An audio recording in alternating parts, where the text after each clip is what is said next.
Deputies say they were some of the worst bite wounds they've ever seen. A teen airlifted to the hospital in late July after a gruesome mauling. At least one, possibly up to all 6 of these pit bulls piled up on the young boy, attacking him.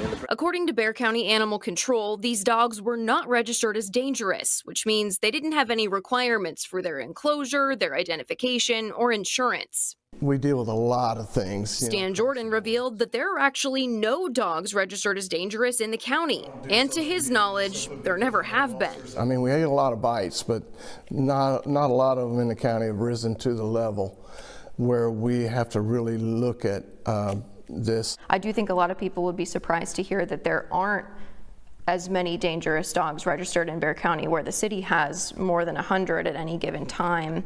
What are the differences that lead to that? State law has got a very high threshold that we have to meet. They can tighten things up where we have to adhere to whatever the state law says. Jordan says the city can investigate dangerous dogs when they attack other animals, whereas the county can only investigate if a human is attacked. Even then, there has to be a high level of injury. That definition is a ripping or tearing that would tend to send someone to a hospital. I checked with several other counties in our area, and they told me the same thing.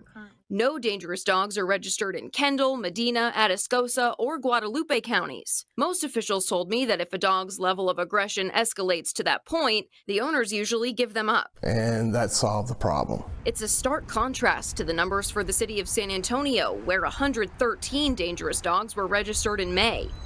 But fears are rising that House Bill 2127, also known as the Super Preemption or Death Star Bill, could change that.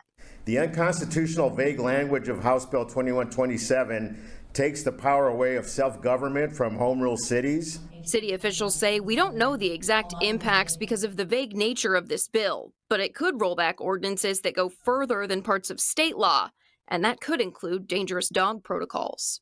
We know 2 of the dogs that attacked the teenage boy were euthanized, and 4 others were just released from quarantine. Bexar County officials determined they were not involved in the attack, which means they're not being investigated any further. For now, that means the number of dangerous dogs remains at 0. For the News 4 I-Team, I'm Jordan Elder. Also worth mentioning, the city only allows you to have 5 dogs at one time and 8 pets total. Bexar County Animal Control says the state doesn't allow them to create rules like that, which is how the family was able to have 6 pit bulls. Sheriff Salazar says they are raising these dogs to sell them.